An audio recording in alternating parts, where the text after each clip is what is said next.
کہہ رہے سیلاب جو آتا ہے نا، یہ دریا کا پانی امڑ آیا اور گاؤں کے گاؤں پی گیا، اس کا کسی کے نیک اور برے ہونے سے کوئی تعلق نہیں ہے، نہ اس میں خدا سے توبہ استغفار کرنے کی ضرورت ہے. جو نام نہاد لبرل ہے وہ یہی کہتے ہیں، اس میں توبہ کی کیا ضرورت ہے بھائی؟ یہ تو گلیشیئر پگھل گیا تھا، گرمی زیادہ پڑی تھی، تو پگھل جب جائے گا تو ظاہر ہے دریا میں پانی زیادہ آئے گا، جب پانی آئے گا تو ظاہر ہے سائڈوں پہ نکلے گا، جب سائڈوں پہ نکلے گا تو وہ جو بھی سائڈ پہ بیٹھا ہوا ہوگا اس کو بہا کے لے جائے گا. اس سے کیا تعلق کہ اس نے تہجد پڑھ کے بیٹھا ہوا ہے یا گناہ کر کے بیٹھا ہوا ہے؟ اس کا اس سے کیا تعلق ہے کہ وہ بد نظری کرتا تھا، سود کھاتا تھا؟ یہ مولوی لوگ تمہیں خم خمے ڈراتے ہیں، دیکھو وہ گاؤں کے لوگ سود کھاتے تھے، عذاب آیا اور سیلاب پانی بہا کے لے گیا. اس کا اس سے کیا تعلق ہے؟ اس لیے توبہ وبہ کرنے کی ضرورت نہیں ہے. یہ بھی ایک انتہا ہے. دوسری انتہا جو بعض مذہبی لوگ کرتے ہیں وہ انتہا یہ ہے کہ ہر قدرتی آفت کو کسی گناہ کا نتیجہ قرار دیتے ہیں. یہ بھی 100% غلط ہے. نہ قرآن کی یہ تعلیمات ہیں، نہ نبی صلی اللہ علیہ وسلم کی یہ تعلیمات ہیں. ہمیں پتہ چلتا ہے اسلامی تاریخ سے، قرآن و سنت سے، کہ بہت سے نیک لوگوں پر بھی عذاب آئے ہیں. مدینہ منورہ میں قحط پڑ گیا تھا، لوگ بھوک پیاس سے مرنا شروع ہو گئے تھے. حضرت عمر کا دور خلافت تھا. اس سے اچھا دور کائنات میں آ سکتا ہے؟ قحط پڑا ہے، طاعون کی بیماری پھیلی، 25,000 صحابہ اور تابعین لقمہ اجل بن گئے، جو اس وقت دنیا کے بہترین لوگ تھے، مگر وبا پھیلی ہے اور ہزاروں لوگوں کو اس نے لپیٹ لیا، جن میں زیادہ تر صحابہ اور تابعین تھے. نہیں آ رہی بات میرا خیال؟ تو یہ کہنا کہ وہاں زلزلہ جو آیا تھا تو اصل میں وہاں اس قسم کے لوگ رہتے تھے اس لیے آیا تھا، تو کوئی بھی جب قدرتی آفت آتی ہے اللہ کی طرف سے، اس کو لازمی کسی گناہ کا نتیجہ قرار دینا، یہ بھی قرآن و سنت کی تعلیم کے خلاف. آفتیں نیک لوگوں پر بھی آتی ہیں اور برے لوگوں پر بھی آتی ہیں. ہم قرآن و سنت میں جب غور کرتے ہیں نا تو ہمیں 2 قسم کی آفتیں ملتی ہیں، اس زمین پہ ہوتی ہیں 2 قسم کی. ایک آفت تو وہ قرآن نے بیان کی ہے جس میں واقعتاً 100% گناہ کا دخل ہوتا ہے، اور وہ اس عذاب کی کوئی سائنٹیفک لاجک نہیں ہوتی، وہ قدرت نے اپنی طرف سے کام کیا ہوتا ہے جس کا کوئی بظاہر سبب موجود نہیں ہوتا. ایسی آفتیں بھی آئی ہیں، جیسے قوم عاد اور قوم سمود پر جو عذاب آیا. قرآن کے ظاہر سے پتہ یہ چلتا ہے کہ اس عذاب کی کوئی ریزن، یعنی کوئی ریزن کا مطلب کوئی سائنٹیفک لاجک نہیں تھی اس کی. جب اس قوم کی نافرمانی حد سے بڑی ہے، اللہ کو غضب آیا، اللہ نے آسمان سے بادل بھیجے. قوم کہنے لگی ھذا عارض ممطرنا، یہ تو گہرے بادل ہیں، ہمیشہ سے آتے ہیں، بارشیں برسیں گی. ان کے پیغمبر نے کہا بل ہوا مستعجلتم بہ، اس سے بارش نہیں برسے گی، اس دفعہ اس بادل سے کیا برسے گا؟ پتھر برسیں گے. اللہ ہم سب کو پناہ میں رکھے. اور ایسے پتھر برسیں گے تدمر کل شیء بامر ربها، ہر چیز کو اللہ کے حکم سے یہ پتھر توڑ ڈالیں گے. اور ایسی ہوائیں اللہ نے بھیجی کہ 7 دن 8 راتیں، سخرها علیہم 7 لیال و 8 ایام، 7 راتیں اور 8 دن ایسی ہوا چلے گی کہ جو تمہیں اٹھا کے پٹخ دے گی. اور اللہ فرماتے ہیں کہ انہم اعجاز نخل خاویہ، جیسے کھجوروں کے درخت الٹے پڑے ہوئے ہوتے ہیں نا، ایک ہفتہ طوفان میں جب تھما، 1 ہفتے کے بعد تو وہ لوگ ایسے پٹخے میں پڑے ہوئے تھے، مرے ہوئے، جیسے کھجور کے تنے پڑے ہوئے ہوتے ہیں. لمبے قد کے لوگ تھے. نوح علیہ السلام کی قوم پر جو عذاب آیا، عذاب کے کوئی آثار نہیں تھے. ان کے جو محکمہ موسمیات اس دور کے تھے، وہ جو آثار دیکھ کے بتاتے تھے، ظاہر ہے تو ہر دور میں کچھ لوگ علامتیں دیکھ کے بتاتے ہیں نا، تو وہ کہہ رہے تھے کہ کوئی بارش کی رپورٹ، بولتے کیوں نہیں بھائی؟ نہیں ہے. تبھی وہ حضرت نوح علیہ السلام کا مذاق اڑاتے تھے. حضرت نوح علیہ السلام جب کشتی تیار کر رہے تھے اللہ کے حکم سے، تو قرآن کہتا ہے کلما مر علیہ ملأ من قومہ سخروا منہ، جب بھی لوگ گزرتے مذاق اڑاتے. اس لیے کہ اس دور کے جو ماہرین تھے، جو بھی موسم کو دیکھ کے اندازہ لگاتے تھے کہ بھئی نہ یہ ایسا مہینہ ہے کہ جس میں بارشیں ہوتی ہیں، نہ دور دور تک ہمیں بارش کے کوئی آثار نظر آ رہے ہیں، تو اچانک اتنی بارش کہ آپ کشتی میں تیرنا شروع کرتے ہیں، ایسی بارش تو ہم نے کبھی زندگی میں دیکھی نہیں ہے. تو وہ فل مذاق اڑا رہے تھے ان کا. سخروا منہ. قرآن کہتا ہے ہمیشہ جب بھی گزرتے مذاق اڑاتے کہ معاذ اللہ ان بے وقوفوں کو دیکھو کہ نہ بارش کا سیزن ہے نہ بارش کے دور دور کوئی آثار ہیں, اور اگر بالفرض بارش غیر متوقع ہو بھی گئی تو اتنی بارش تو ہم نے زندگی میں کبھی نہیں دیکھی کہ آپ اس میں باقاعدہ کشتیاں بنا کے پہلے سے بیٹھنے کا انتظام کرو, یہ تو حماقت ہے. لیکن نوح علیہ السلام کیا کہتے تھے, اور ان کے ایمان والے کہتے تھے ان تسخروا منا فإنا نسخر منکم, ان قریب جیسے تم ہمارا مذاق اڑا رہے ہو نا ہم تمہارا مذاق اڑائیں گے. کیوں مذاق اس بات کا کہ جو خدا اسباب کے ذریعے بارشیں پیدا کر سکتا ہے وہ کسی قوم کو عذاب دینے کے لیے بغیر سبب کے بھی عذاب میں مبتلا کر سکتا ہے. جس کی یہ طاقت اور قدرت تم نے دیکھی ہے, جو سمندروں سے پانی اڑا کے آسمان پہ لے جا کے برسا سکتا ہے, اس نے ایک چکر ایک سائیکل چل رہا ہے تو اس سائیکل کا محتاج نہیں ہے, وہ ویسے بھی اٹھا کے برسا سکتا ہے. جس نے آدم اور حوا کو بغیر باپ اور ماں کے پیدا کر دیا, تو اب آپ یہ دیکھو کہ بغیر ماں باپ کے بچہ پیدا ہو ہی نہیں سکتا, تو آپ کہو کہ بھئی اب ناممکن ہے, تو اللہ کے لیے ناممکن تھوڑی ہے. اللہ نے تو آدم اور حوا کو بغیر باپ اور بغیر ماں کے پیدا کر کے دکھایا اللہ نے, تو اس اللہ کے لیے تھوڑی مشکل ہے. تو مذاق تو ہم تمہارا اڑائیں گے کہ تمہیں اس خدا کی باتوں پہ یقین نہیں آ رہا. تو یہ وہ عذاب تھا جو اس دور کے سائنسدان, کیا اس دور کے سائنسدان بھی اس کی لاجک تلاش نہیں کر سکتے. دنیا میں ایسے بہت دفعہ ہوا ہے. لوط علیہ السلام کی قوم پہ پتھروں کی بارش ہوئی ہے اور اللہ نے زمین کو اٹھا کے الٹا کر کے پٹخ دیا. اس کی کوئی لاجک نہیں ہے. یہ بھی ممکن ہے کہ ہو لاجک, اللہ نے لاجک پیدا کر دی ہو, کوئی وجہ پیدا کر دی ہو, لیکن ضروری نہیں ہے. اللہ یہاں اسباب کا محتاج نہیں ہے. تو ایک عذاب تو وہ ہوتا ہے جو بغیر کسی سبب کے اچانک مسلط ہو جاتا ہے, جس میں سائنسدان بھی حیران ہوتے ہیں, وہ کہتے ہیں ہمیں سمجھ بھی نہیں آ رہا. تو یہ عذاب پچھلی امتوں میں زیادہ ہوئے تھے, اور نبی صلی اللہ علیہ وسلم نے فرمایا میری امت میں بھی ہوں گے مگر پچھلی امتوں سے کم ہوں گے, لیکن ہوں گے ضرور. آپ صلی اللہ علیہ وسلم نے فرمایا جب گناہوں کی کثرت ہوگی میری امت میں مسخ کے واقعات بھی ہوں گے, شکلیں تبدیل ہو جانا. بنی اسرائیل کو اللہ نے منع کیا تھا نا ہفتے کے دن شکار مت کرو, پھر بھی کیا انہوں نے. رات کو سوئے ہیں, صبح جب اٹھیں تو کچھ لوگ بندر بن چکے تھے اور کچھ لوگ سور اور خنزیر بن چکے تھے. یہ چیز سائنسدانوں کی سمجھ سے بولو بھائی باہر. جیسے حضرت عیسیٰ کو اللہ نے بغیر باپ کے پیدا کر دیا, سائنسدان مانیں گے اس کو؟ کہ میں لیبارٹری میں تو ایسی, یہ ممکن ہی نہیں ہے. لیبارٹری تو یہ کہتی ہے کہ یہ پاسبل نہیں ہے.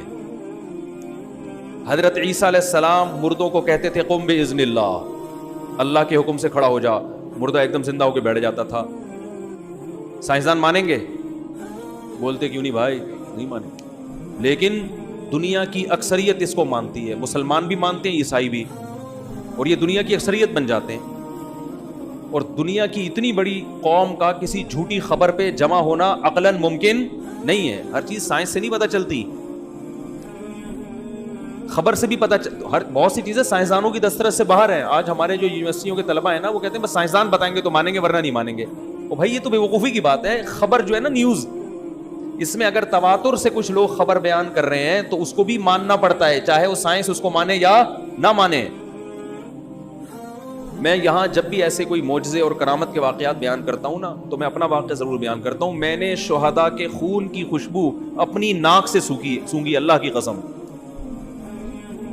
اب اگر مجھے کوئی سائنسدان کہے کہ یہ پاسبل نہیں ہے تو میں کہوں گا میں نے خود سونگی ہے تو پاسبل. آپ کہہ سکتے ہیں ان کی ناک میں کوئی گڑبڑ ہوگی, ناک میں گڑبڑ ہے تو پھر ادھر سے بدبو آ رہی ہے, ادھر سے کیا آ رہی ہے, خوشبو.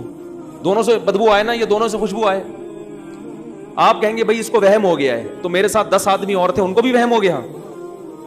بہت مشکل ہے بات سمجھانا. آپ کہو گے یار جیسے ہی کوئی شہید ہوا ہوگا فوراً کسی نے خوشبو کا چھڑکاؤ کر دیا ہوگا. بھائی 1 مہینے پہلے شہید دیکھا, اس میں سے بھی وہی خوشبو آ رہی ہے. 1 مہینے بعد دوسری جگہ پہ دیکھا, اس میں سے وہی پرفیوم, وہ بندہ فوراً لے کے وہاں کہاں سے پہنچ گیا. اور ادھر شہادت ہوئی ہے, ادھر خوشبو آ رہی ہے. ایسے بھی ہمارے ساتھیوں نے دیکھا. تو نہ کوئی اسپرے لے کے کھڑا ہوا ہے. اور چلو اس کو چھوڑ دو, ریڈ کراس ایک NGO ہے, اس کو تو مانتے ہو نا. ریڈ کراس کی جو آفیشیل ویب سائٹ ہے اس پہ میں نے خود پڑھی یہ خبر, پہلے اخباروں میں آئی تھی, میں نے کہا اخباروں کا پر اعتماد نہیں کیا جا سکتا. ان کی آفیشیل پیج پہ میں گیا, یہ 10-12 سال پرانی بات ہے. انہوں نے افغانستان کے بارے میں لکھا کہ وہاں جو یہ جن کو مجاہدین کہا جاتا ہے, یہ جب مرتے ہیں تو ان میں بہت سو کی لاشیں خراب نہیں ہوتی اور ان لاشوں میں سے خوشبو آ رہی ہوتی ہے, اور ان کے مقابلے میں جو لڑ رہے ہوتے ہیں ان کی لاشوں میں سے بدبو آ رہی ہوتی ہے. یہ بہت چھوٹی سی خبر تھی, کیونکہ یہ ڈرتے بھی ہیں نا, یہ تو اور موٹیویشن نہ ملے لوگوں کو. اور نیچے لکھا تھا ہم ان کی خوراک پہ ریسرچ کریں گے کہ یہ کھاتے کیا ہیں. یہ اللہ کی قسم میں نے خود پڑھی ہے یہ خبر, سونگی بھی ہے شہداء کے خون کی خوشبو. ایسے بہت واقعات ہیں, 6 مہینے ہو گئے باڈی خراب نہیں ہو رہی, خوشبو آ رہی ہے. نبی صلی اللہ علیہ وسلم نے فرمایا جب شہید کوئی اللہ کے راستے میں جان دے کے شہید ہوتا ہے نا, تو خون جو اس کے باڈی سے نکلتا ہے, تو قیامت کے دن جب یہ شہید آئے گا لونہ لون دم, تو اس کے خون کا رنگ خون جیسا ہوگا مگر خوشبو خون جیسی نہیں ہوگی. فرمایا ریحہ ریح مسک, اس کی خوشبو مشک جیسی ہوگی, جو ہرن کی ناف سے نہیں مشک نکلتا, اتنی بہترین خوشبو ہوگی. تو اب اگر کسی کو یہ اعتماد ہو کہ مفتی طارق مسعود صاحب جھوٹ اتنی لمبی ممبر پہ بیٹھ کے پھینکیں گے نہیں, تو اس کو اب مزید کسی سائنسدان کی ضرورت نہیں ہے اس خبر کی تصدیق کے لیے. اور اگر کسی کا خیال ہے کہ بھائی ہو سکتا ہے پھینک رہے ہو بیٹھ کے, تو وہ پھر کہے گا یار مجھے یقین نہیں ہے. تو اگر ڈاکٹر کہیں گے کہ ایسا پاسبل ہے تو مان لوں گا, ڈاکٹر کہیں گے امپاسبل تو نہیں مانوں گا. لیکن اگر آپ کو یقین ہے کہ بولنے والا سچ کہہ رہا ہے, پھر آپ ڈاکٹر کو سائڈ پہ لگا دو. آپ بولو گے بھائی یہ میڈیکلی تو ممکن نہیں ہے لیکن خدا کے لیے ممکن ہے, اللہ سب کچھ کر سکتا ہے. تو ہم جس پیغمبر کو سائنس کے مقابلے میں لاتے ہیں اس پیغمبر کے سچے ہونے کا ہمیں یقین ہے, اور وہ پیغمبر سائنس کے خلاف بات نہیں کرتے. البتہ کچھ باتیں ایسی کرتے ہیں جہاں سائنس کی پہنچ نہیں ہے. دیکھو سائنس کے خلاف چلنا الگ بات ہے اور ایسی بات کرنا جہاں تک سائنس پہنچی نہیں ہے, یہ دونوں میں بڑا فرق ہے. مذہب کبھی سائنس کے اگینسٹ نہیں چلتا, مذہب ایسی باتیں ضرور کرتا ہے جو سائنسدانوں کی اپروچ سے. سائنسدان کو کیا پتا جنت کیا ہوتی ہے, جہنم کیا ہوتی ہے, برزخ کیا ہوتی ہے, نیک عمل, یہ میڈیکل سائنس کا شعبہ ہی نہیں ہے. کرامت کیا ہوتی ہے, معجزہ کیا ہوتا ہے, اللہ کیا کیا کر سکتا ہے, یہ سائنس کا شعبہ تھوڑی ہے. سائنس تو یہ کہتی ہے کہ اسباب کو اسباب سے ملا کے اگر کوئی رزلٹ نکلے گا تو ہم اس پر یقین کریں گے, نہیں نکلے گا تو ہم اس کو چھوڑ دیں گے. یہ سائنس کا ٹاپک ہے اور وہ بذات خود ٹھیک ہے, یہ سائنس کی حد تک ٹھیک ہے, لیکن کچھ باتیں سائنس سے ہٹ کر بھی بولتے کیوں نہیں بھائی. تو میں جلدی سے بات کو سمیٹ کے ختم کرتا ہوں. تو میں یہ عرض کر رہا تھا کہ بعض دفعہ اللہ کی طرف سے عذاب آتا ہے جس کی کوئی لاجک نہیں ہوتی. اب سائنسدان تو انکار کریں گے کہ نوح علیہ السلام کا عذاب تو کوئی لاجک نہیں تھی, پوری دنیا اس پانی میں ڈوب گئی, بھائی ہماری کھوپڑی میں نہیں آتا. تو آپ اس سے کہو کہ ہر چیز آپ کی کھوپڑی میں آنا ضروری نہیں ہے, کچھ چیزیں مخبر صادق کے کہنے سے مان لی جاتی. جیسے آپ نے مان لیا کہ بھائی میں نے شہداء کے خون کی خوشبو سونگھی ہے, اور بہت سارے لوگ آپ کو بتائیں گے جنہوں نے سونگھی ہے, میں اکیلا تھوڑی ہوں دنیا میں. تو آپ کو اگر یقین ہوگا بھائی ٹھیک ہے یار مان لیتے ہیں, چاہے سائنسدان انکار بھی کریں, تو میری بات پر اتنا یقین نہ بھی کریں, کوئی حرج نہیں ہے. لیکن محمد صلی اللہ علیہ وسلم کے سچے ہونے پر دلائل اس سے زیادہ قائم ہو چکی ہیں. تو حضرت عیسیٰ مردوں کو زندہ کیا کرتے تھے, یہ خبر اتنی تواتر سے ہے کہ اس کو مسلمان بھی مانتے ہیں اور عیسائی بھی مانتے ہیں. تبھی عیسائیوں نے اس بیس پر ان کو خدا بنا ڈالا کہ یہ گاڈ کے بیٹے ہیں, دیکھو یہ تو مردے کو زندہ کر رہے ہیں, اور یہ تو کوڑ کے مریض کو ہاتھ رکھ رہے ہیں, یہ شفا مل رہی ہے. اسلام نے آ کے بتایا کہ یہ خبریں سچی ہیں. واقعی حضرت عیسیٰ علیہ السلام پرندہ بنا کے پھونک مارتے تھے, وہ اوریجنل سچی مچی کا پرندہ بن کے اڑنے لگتا تھا, لیکن یہ کام خدا کرتا تھا, حضرت عیسیٰ نہیں کرتے تھے. ان کا ہاتھ استعمال ہو رہا ہے, ان کی پھونک استعمال ہو رہی ہے, کام اللہ کر رہا ہے. اللہ کچھ کرنے میں کسی سبب کا محتاج نہیں ہے, انسان کچھ کرنے میں اسباب کا محتاج ہے. تو یہ اللہ کر رہے ہیں, لہذا اللہ کی طاقت اور قدرت کی دلیل ہے, یہ عیسیٰ کے طاقت اور قدرت کی دلیل نہیں ہے. ہمارے نبی نے چاند کے 2 ٹکڑے کیے, آج بھی سائنسدان کہتے ہیں چاند 2 حصوں میں ٹوٹ کے ملا ہوا ہے, دراڑ ہے درمیان میں, یہ مشاہدہ پر مبنی حقیقت ہے. تو ممکن ہے سائنسدان اس کی کوئی لاجک بنائے, یوں ہوا ہوگا یوں ہوا ہوگا, ہمیں ہمارے قرآن نے بتایا, اور اس دور میں مشرکین مکہ نے اپنی آنکھوں سے دیکھا, تبھی مشرکین نے اس قرآن کے اس واقعے کا انکار نہیں کیا. دیکھو جہاں بھی قرآن میں آیتیں آتی مشرکین مذاق اڑاتے ہیں نا, لیکن جو قرآن میں آتا ہے نا چاند 2 حصوں میں تقسیم ہو گیا, یہ قرآن میں خبر دی ہے کہ نبی کے اشارے سے چاند کیا ہو گیا, اس پر کوئی ہمیں نہیں ملتا کہ مشرکین نے مذاق اڑایا, کیونکہ وہ اپنی آنکھوں سے دیکھ رہے تھے. ہاں یہ ضرور ہے, انہوں نے کہا سحر مستمر, یہ جادو ہے, یہ نظر کا دھوکہ ہے, یہ حقیقت میں نہیں ہے. اس طرح کی باتیں تو کی مگر خبر کا انکار نہیں کیا انہوں نے, کیونکہ وہ دیکھ رہے تھے اپنی آنکھوں سے. تو اللہ تعالیٰ نے بہت سی خبریں ایسی ہیں جو ہم نے دیکھی نہیں ہوتی, لیکن بتانے والا کیا ہوتا ہے سچا, اس کے سچے ہونے پر دلائل قائم ہو چکے ہوتے ہیں.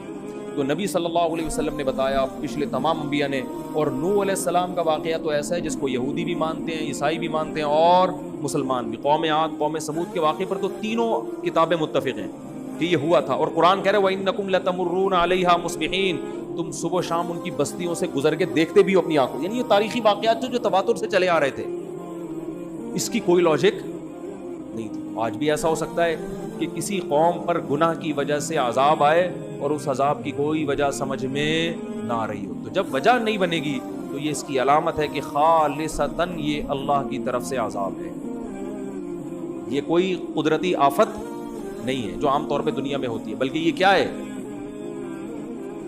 جیسے کہ حدیث میں آتا ہے کہ میری امت میں بھی لوگوں کے چہرے مسخ ہوں گے. ایسے واقعات ہوں گے، اللہ ہم سب کو بچائے، کہ رات کو سوئے صبح اٹھے تو بندر کی شکل کے بن گئے، سور کی شکل کے بن گئے.